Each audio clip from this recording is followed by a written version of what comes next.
नमस्कार दोस्तों, आपको हमारे चैनल पर स्वागत है। आज हम आपको इस वीडियो में बताएंगे कि आखिर क्यों मारे गए अभिमन्यु। जानिए वो 4 कारण जिन्हें आप नहीं जानते। तो इसे जानने के लिए वीडियो को अंत तक बने रहें और चैनल पर नए हैं तो कृपया चैनल को सब्सक्राइब करें। आइए जानते हैं। सभी जानते हैं कि अभिमन्यु चक्रव्यूह में फंसकर इसलिए मारे गए थे क्योंकि उन्हें चंद्रव्यूह को भेदना नहीं याद था, लेकिन इसके अलावा 4 कारण ऐसे थे जिसके चलते अभिमन्यु मारे गए।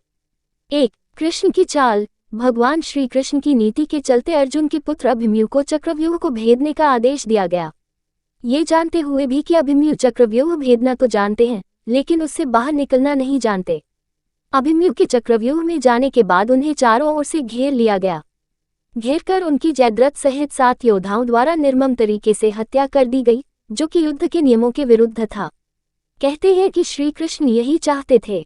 जब नियम एक बार एक पक्ष तोड़ देता है तो दूसरे पक्ष को भी इसे तोड़ने का मौका मिलता है। 2. अन्य योद्धा अभिमन्यु के साथ नहीं जा पाए।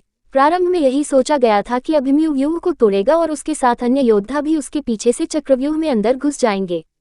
लेकिन जैसे ही अभिमन्यु घुसा और व्यूह फिर से बदला और पहली कतार पहले से ज्यादा मजबूत हो गई तो पीछे के योद्धा भीम, सात्यकी, नकुल, सहदेव कोई भी अंदर घुस ही नहीं पाए।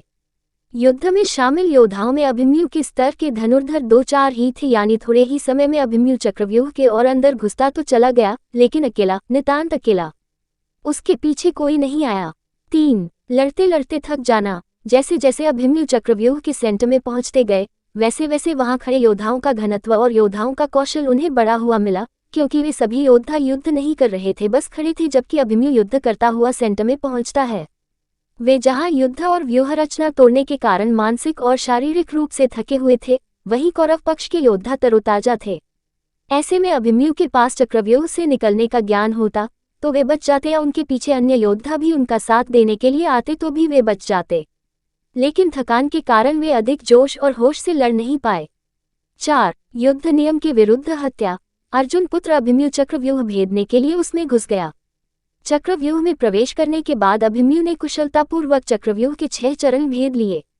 इस दौरान अभिमन्यु द्वारा दुर्योधन के पुत्र लक्ष्मण का वध किया गया। अपने पुत्र को मृत देख दुर्योधन के क्रोध की कोई सीमा न रही। तब कौरवों ने युद्ध के सारे नियम ताक में रख दिए। 6 चरण पार करने के बाद अभिमन्यु जैसे ही 7वें और आखिरी चरण पर पहुंचे तो उसे दुर्योधन, जयद्रथ आदि 9 महारथियों ने घेर लिया। अभिमन्यु फिर भी साहपूर्वक उनसे लड़ते रहे। सभी ने मिलकर अभिमन्यु के रथ के घोड़ों को मार दिया। फिर भी अपनी रक्षा करने के लिए अभिमन्यु ने अपने रथ के पहिए को अपने ऊपर रक्षा कवच बनाते हुए रख लिया और दाएं हाथ से तलवारबाजी करता रहा। कुछ देर बाद अभिमन्यु की तलवार टूट गई और रथ का पहिया भी चकनाचूर हो गया। अब अभिमन्यु निहत्था था। युद्ध के नियम के तहत निहत्थे पर वार नहीं करना था, किंतु तभी पीछे से निहत्थे अभिमन्यु पर जोरदार तलवार का प्रहार किया।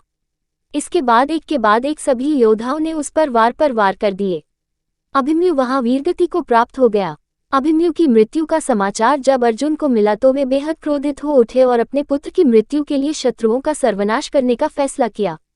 सबसे पहले उन्होंने कल की संध्या का सूर्य ढलने के पूर्व जयद्रथ को मारने की शपथ ली। वीडियो अच्छा लगा तो कृपया वीडियो को लाइक, शेयर और चैनल पर नए हैं तो कृपया चैनल को सब्सक्राइब करें। धन्यवाद।